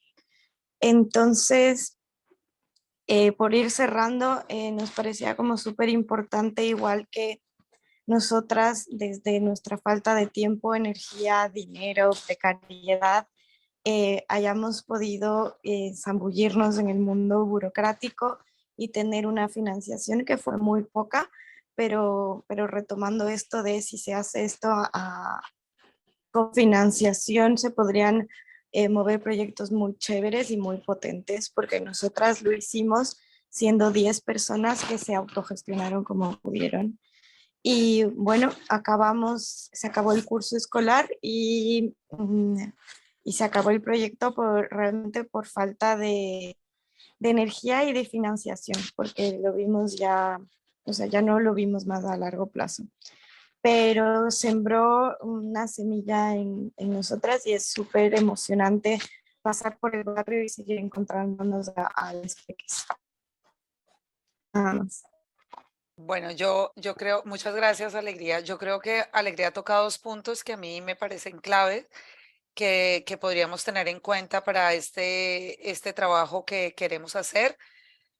Creo que por un lado es importante repartir las cargas muy bien repartidas y vamos a seguir haciendo todos juntos un trabajo en este ámbito para que las fuerzas no decaigan, porque a veces lo que nos pasa en las organizaciones pequeñitas es que se concentra el trabajo en muy pocas personas y entonces si logramos articular unas dinámicas en donde todos pongamos y evitemos eso, yo creo que es clave. Y por el otro lado, yo me atrevería a hablar, yo no soy mamá, pero todos mis compañeros de activismo, la mayoría sí, y me doy cuenta que estamos hablando de un trauma transgeneracional. Yo creo que no soy psiquiatra ni nada, pero yo sí diría que este trauma que se genera en el cole, que empieza en edades muy tempranas, nos va acompañando y tiene mucho que ver con lo que decía Mamadou de los niveles de fracaso escolar, que tiene mucho que ver con el hecho de normalizar nosotros mismos, el hecho de no pasar ciertos niveles educativos o pasarlos, pero no insertarnos laboralmente en donde estamos. Aquí hay muchas personas migrantes, no personas nacidas acá, sino personas migrantes racializadas que, bueno, nos hemos terminado haciendo la idea de que terminamos trabajando en ciertos ámbitos porque es lo que nos toca. ¿Vale? Entonces, creo que ahí ya hay dos elementos más. Mamadou, ¿qué quieres agregar un poco sobre esto del tema de vuestras experiencias? Bueno, poco más porque las compañeras han dicho muchas cosas y muy interesantes todas. Poco a decir más que nada con la profesora Patricia, con la última experiencia que ha explicado, la comparto muchísimo, ese capacitismo que nos presentan siempre y donde se nos lee, que no se nos lee en ese aspecto más intelectual, donde se remarca y se construye la sociedad, ¿no? Y que cuando ya partes de ahí surge ese carácter de sorpresa porque te mueves en esos ámbitos, pero no tendrías que estar en ellos. Y rescatar un poquito esa idea de representación que has mencionado tú mismo y que ha ido saliendo, la importancia que tiene esa representación, pero por muchos aspectos, pero hace unas semanas llegaba a una conclusión debatiendo con los compañeros de la asociación, es que la representación es muy importante ya por sí, por el factor visibilizador del cuerpo que está realizando eso, ¿no? Cuando se nos limita, se limita a las personas con un cuerpo muy determinado y unos rasgos fisiológicos muy determinados, ¿no? Que de trasfondo tiene que ver con la cultura y con la procedencia y la etnicidad, todo ello. Pero lo que se visibiliza es ese cuerpo, ¿no? Por lo tanto, la representación, su importancia parte de ahí, ¿no? Parte de que ese cuerpo también se vea que tiene esa capacidad de superar esas barreras que se les ha impuesto desde esos momentos coloniales que sufrieron nuestros territorios, ¿no? Y otra cosa que se ha mencionado al inicio que me parece muy interesante y que es algo que en su momento cuando descubrimos, analicemos también dentro de Kwanzaa, es la hegemonía del relato, ¿no? Que decía una compañera al inicio como el contrarrelato, ¿no? Y la importancia que tiene eso, ¿no?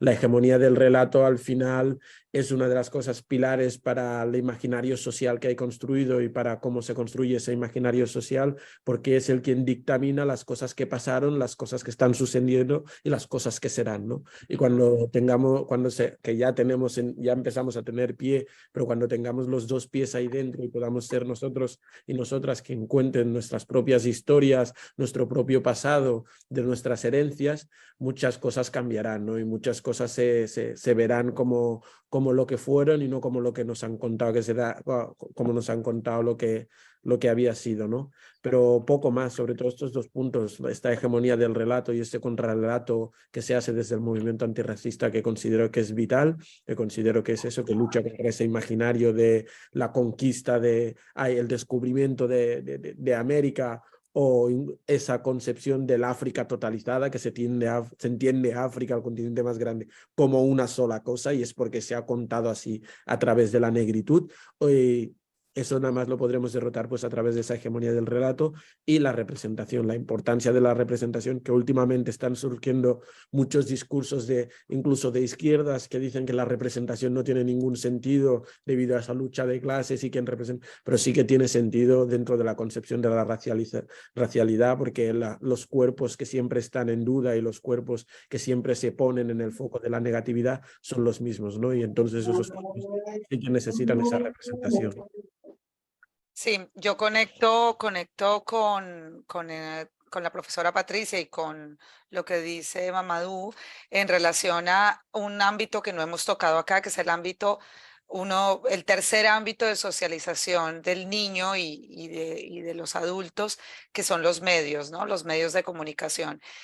No lo tocamos acá porque veo que ninguno de aquí trabajamos, pero por ejemplo nosotros desde Poder Migrante sí que hemos intentado hacer un cambio en la agenda informativa, hemos intentado variar esa agenda que es homogénea y homogénica también en el sentido de se construye de arriba para abajo y se informa y se representa de una única manera. Entonces yo creo que también ahí tenemos el reto de la contrarrepresentación desde los medios alternativos, desde los espacios alternativos. Estoy pensando en lo que decía Mamadou a partir de la serie Merlín, que es la serie catalana sobre un profesor de filosofía.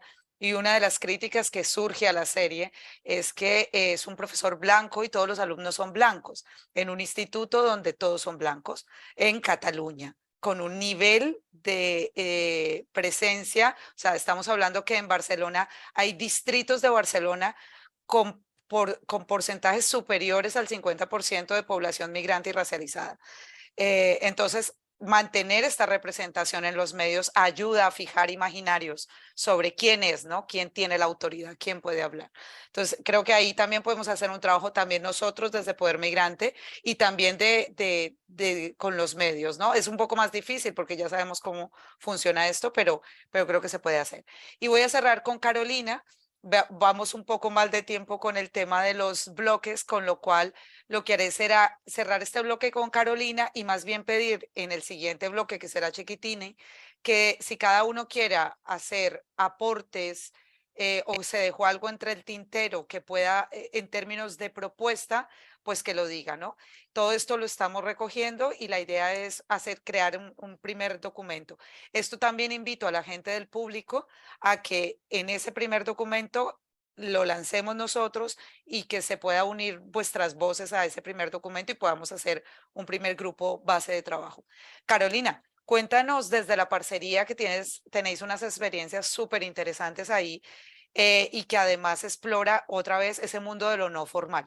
Sí, sí, bueno, tengo un montón de cosas que contar, tenemos muy poquito tiempo, entonces a ver cómo lo organizo. Bueno, un poco partiendo justo como de esta idea del contrarrelato que decía Mamadou, que me parece como clave, y de esta idea de que en el acoso escolar, el acoso racista, estamos hablando de un problema que es estructural, entonces lo que estamos nosotras buscando es como como que hay carencia de espacios para hablar y creo que es como necesario crear espacios constantes de estar hablando con las infancias todo el tiempo de este tema, ¿no? Es como decía también Patricia, tiene que ser algo curricular y tiene que ser algo que esté presente en muchos ámbitos, en el ámbito de la familia, muy importante, en el ámbito del currículum y en todo lo que es la institución, en la educación no formal.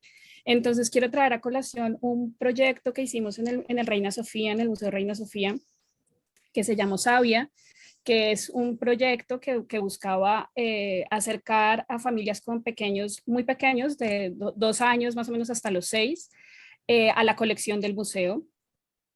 Y era pues un poco hacer una especie de mediación artística para contarles la colección. Nosotras aprovechamos esta oportunidad para hablar de temas, lo que decía ahora, que igual son difíciles de hablar, pero que se pueden hablar, ¿no?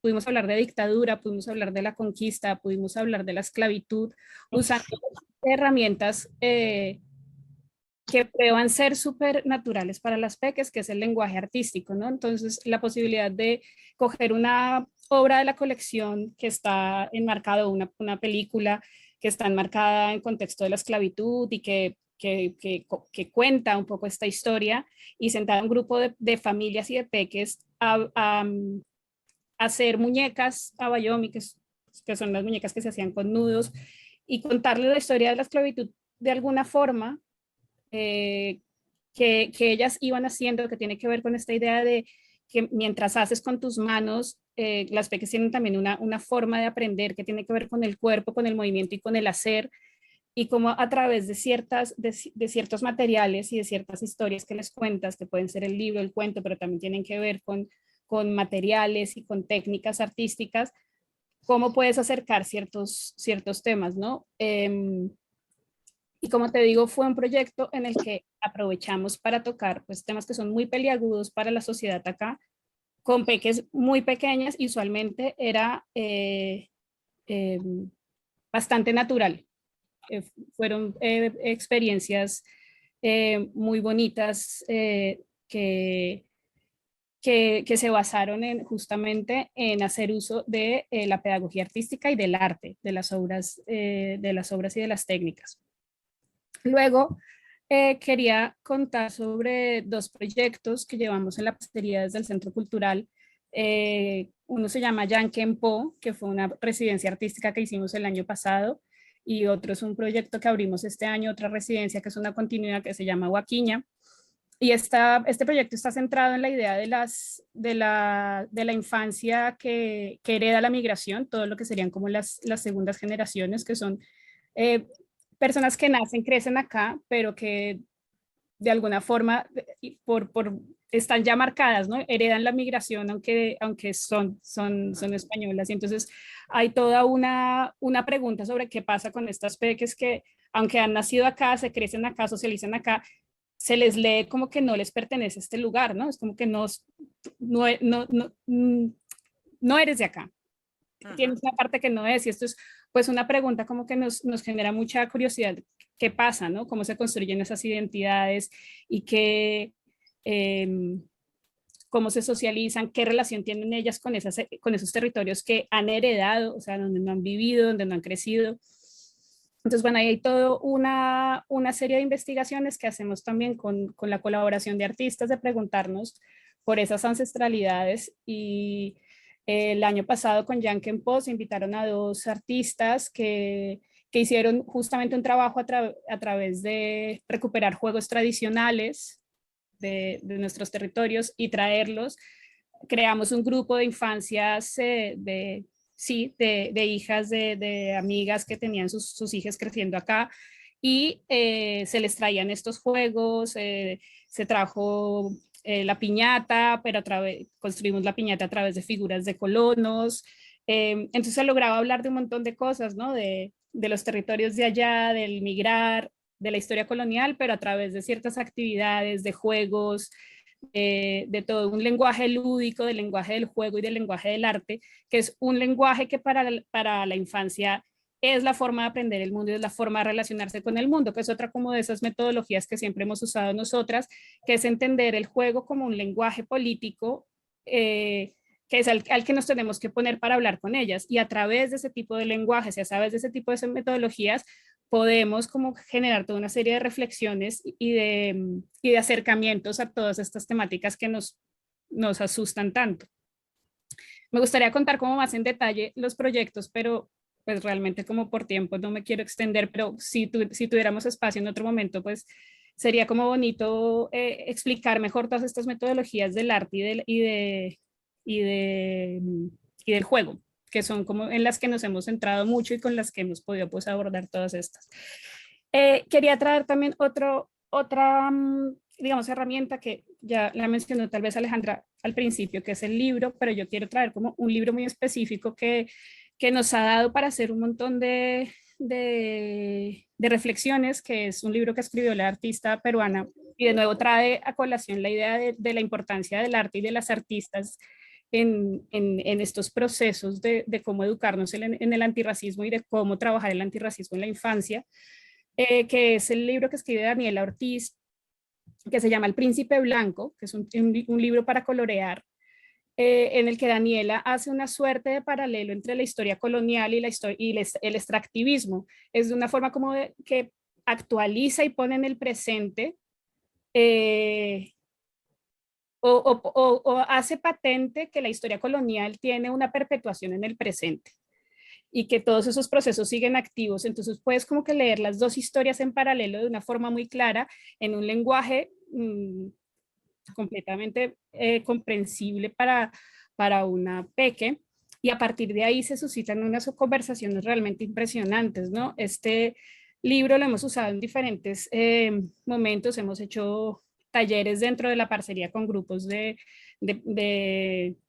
adolescentes, pero también lo he llevado yo al colegio de mis hijos, para una forma de introducir la historia de la conquista y sobre todo de introducir esta idea de esta historia tiene mucho todavía que decir, ¿no? Y es una historia que todavía puedes traer aquí al presente y que por eso es importante que la hablemos.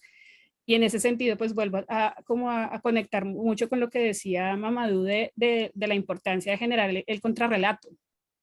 Creo que es como una de esas puntos claves donde tenemos realmente que generar una insistencia, porque cómo se cuenta la historia es una de las grandes fallas de la sociedad española, ¿no? De nunca, de ser sociedades con una amnesia colonial muy grande, ¿no? Y que es justamente una necesidad generar otras lecturas históricas para entender por qué el presente es como es y para entender dónde está toda esta estructura racista que sostiene los procesos de acoso escolar por causa racista.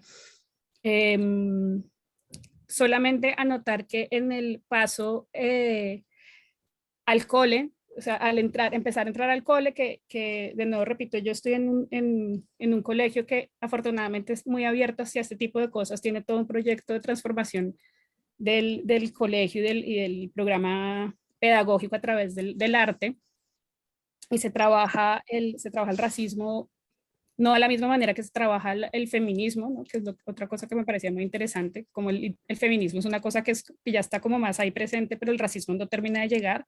Sí, sí. Es una realidad que cuando intentas hablar con adultas sobre esto y les dices es tal cual el feminismo, ¿no? O sea, cuando se lo pones entiendes, ¿no? Es una forma de acercar las problemáticas. Cuando llegamos al cole, una cosa que es evidente al intentar empezar a introducir estos temas con las peques es que no puedes hacerlo sin también entrar a trabajarlo con las profesoras y sin entrar a trabajarlo con las familias. Una vez llegas allí, tocas esa puerta y en este colegio te dicen, sí, ven, haz lo que quieres hacer, hagamos los talleres que quieres hacer, pero una vez llegas ahí te das cuenta que tienes que responder un montón de preguntas porque hay un montón de familias que no han hecho ningún tipo de trabajo de acercamiento al antirracismo de la colonialidad. Entonces ahí se te abre todo otro mundo de pedagogía que tienes que hacer con las mismas profes y con las familias que no se han acercado a estos temas. Entonces creo que hay mucho por hacer. Es todo un camino largo que recorrer, pero creo que es esencial porque es de la manera en que se cambia la estructura, ¿no? Desde los cimientos que son la educación de las infancias. Muchas gracias, Carolina. Bueno, son las 20:47. Creo que mi idea original de hacer, nuestra idea original de hacer 3 bloques se ha frustrado. Entonces, sí, definitivamente creo que me quedo con las palabras de Carolina de que vamos a hacer otros encuentros para poder hablar ampliamente de esto. O sea, esta es la idea original nuestra y yo sé que hay algunas personas que ya se han desconectado y otras que nos verán en diferido. Entonces, mi propuesta es que vamos a generar un espacio a través, digamos, movilizado por nosotros como Poder Migrante y que podamos hacer esto de una manera más amplia, más distendida y podamos trabajar ámbitos. Yo voy a hacer un poco el cierre, ¿no? Me sabe mal porque me hubiera gustado que pudiéramos participar todos. Os pido que cerréis el micrófono. Y entonces lo que yo creo que recogería un poco lo que hemos hablado aquí y creo que podría ser el comienzo de unas líneas de trabajo. Me encantaría que toda la gente que hemos invitado hoy, no solamente las personas que han hablado, sino las personas que están escuchando, pudiéramos trabajar juntos de cara al mediano y al largo plazo en lo que nosotros hemos pensado como una campaña, ¿no? Una campaña no en un sentido de hacer una actividad durante un tiempo, sino una campaña que pueda extenderse en el tiempo, que pueda tocar varios ámbitos y que podamos aprovechar la experiencia de todos. Entonces yo creo que por un lado, recogiendo lo que hemos hablado, Creo que hay que hacer un trabajo a nivel del racismo moral desde el que trabajan, y ahí recojo lo que decía Alejandra. Muchas ONGs e instituciones, lamentablemente, la lectura del racismo antes de que las personas racializadas, ¿no? digamos, asumieran el tema como tal, lo que tenemos es presencia de unas organizaciones atravesadas por la blanquitud, que inevitablemente, que además de estar atravesadas por la blanquitud, están atravesadas por el marxismo, que es, digamos, la línea de izquierda fuerte aquí en Europa, y que hacen una lectura del racismo desde el punto de vista moral. Entonces, ese racismo, como decía Mamadou, se centra en la idea de que son experiencias individuales de individuos malvados, ¿no? Nazis, y que desde ahí esto es lo que pasa. Entonces, hasta que no nos espeluzna como sociedad el racismo, sino se trata de una acción, no sé, como la del conductor de Barcelona que le arrancó a una mujer musulmana el hijab, ¿vale? Entonces, si no pasa una cosa así, no estamos hablando de algo que nos afecte. Entonces, yo recojo esto de Mamadou y diría que cualquier acción que hagamos debería estar, digamos, atravesada, priorizada por la idea de hacer entender lo que supone el racismo estructural e institucional. Por el otro lado, ha salido, y creo que ha sido para todos, el tema de las contranarrativas, cómo construir esas contranarrativas, cómo generar acciones para cambiar las narrativas, y cómo esas contranarrativas pasan necesariamente por recoger, ¿no? De alguna forma, a cambiar los imaginarios, ¿no? Romper con los imaginarios que existen y que se han consolidado a través de la educación y que se han consolidado, ¿no? Y un ejemplo de eso lo tenemos aquí en Barcelona, lo que ocurrió con un documental que salió hace poco, que se publicó, ¿no? Sobre el esclavismo en Cataluña, y que al contrario de lo que nos imaginábamos muchas personas, causó un revuelo brutal, en el sentido de que la gente no termina de asumir bueno, que Cataluña y España y Europa tienen un pasado esclavista, y que revisar esa memoria es no solamente necesario, sino que debería ser algo normalizado para la gente. Entonces, creo que este tema de la contranarrativa asociado a la recuperación de esas otras historias invisibilizadas es clave. Y por último, yo me quedaría con algo que, aprovechando la presencia de Alejandra y también de Patricia, y es que todo este material que ya se está generando, que está circulando, ¿cómo podemos aprovecharlo como colectivos, como personas? ¿Cómo podemos las experiencias, ¿no? Que desde la parcería y tal se pueden, por ejemplo, replicar en otros territorios, ¿no? Cómo lo que hizo Camila, por ejemplo, se puede convertir en un protocolo que la gente pueda, que podamos como instituir, y que podamos seguir y que podamos recibir orientación, ¿no? Y cómo los libros que se editan desde el proyecto de Alejandra nos pueden servir para recuperar, o cómo otras identidades podemos seguir el ejemplo y construir, reconstruir, ¿no? Eso es un poco, también mi compañero Víctor de Poder Migrante ha hecho lo suyo en su municipio, y creo que esto es un éxito, ¿eh? O sea, creo que es una parte muy importante también de ese reconocimiento de nuestros orígenes, para los nenes que no han nacido o que ya han nacido aquí, o que se han venido muy chiquititos y que tienen este pie, digamos, un pie en Europa y un pie en la tierra de sus padres. Entonces yo recogería un poco esto y os invitaría a que habláramos de un próximo encuentro. Voy a darle el paso de cierre a mi compañero Víctor, un poco como para que miremos metodológicamente cómo podríamos pensar o cómo podríamos ponernos de acuerdo para estos próximos encuentros. Y sobre todo quiero agradecerles a todos su presencia, haber aguantado aquí hasta las 21. Yo digo aguantado, pero creo que esto es un tema que todos tenemos que hablar. Bueno, y sobre eso creo que ojalá de aquí también salga la construcción, la creación de un espacio donde podamos hablar de esto, porque yo creo que todos tenemos una necesidad muy fuerte, y creo que Alejandra lo debe haber vivido en sus talleres, de poder hablar. Mira, a mí me pasó esto, lo que decía Patricia, mira, yo como madre he vivido esto, entonces creo que ojalá pudiéramos crear también un espacio como de sanación colectiva, porque como dijo Camila, y con eso cierro, y creo que las palabras de Camila fueron muy sabias, hay que vivir con esto. Vamos a vivir con esto acá. Entonces, ¿cómo vivimos con esto? Esa es un poco la pregunta, ¿no? Víctor, te doy paso. Muchas gracias a todos.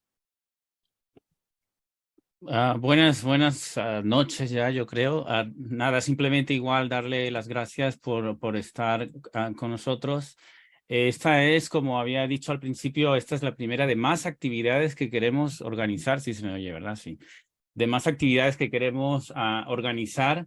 Por supuesto que hay muchas más personas y más colectivos que tenemos que seguir invitando. No nos olvidamos de las personas asiáticas, de las personas marroquíes, de las personas musulmanas, de las personas gitanas. Hay muchísimo más que tenemos que seguir haciendo. Y nada, lo hemos dicho durante todo el encuentro.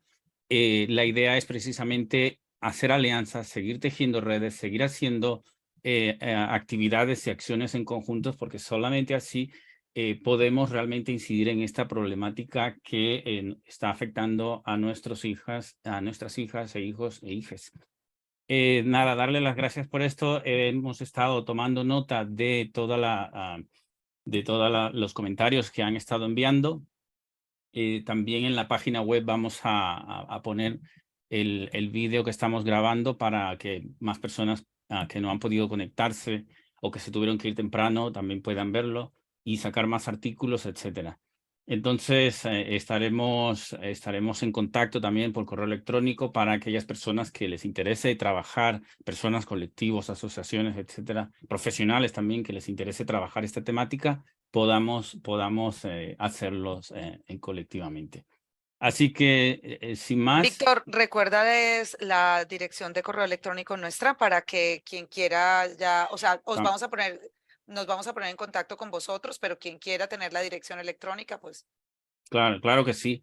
Es fácil. contacto@podermigrante.es. contacto@podermigrante.es. Y en nuestra web también está el formulario de contacto, que es www.podermigrante.es. Y luego, pues, obviamente, a través de nuestras diferentes redes sociales pueden contactarnos. Darle las gracias a todas las personas invitadas, a todas las personas que se han conectado de corazón. Muchas gracias por su generosidad, por compartir con nosotros sus experiencias, sus estrategias, su valentía y por todo el hacer que están haciendo colectiva e individualmente durante todos estos años. Así que sin más que decir, muchas gracias y buenas noches.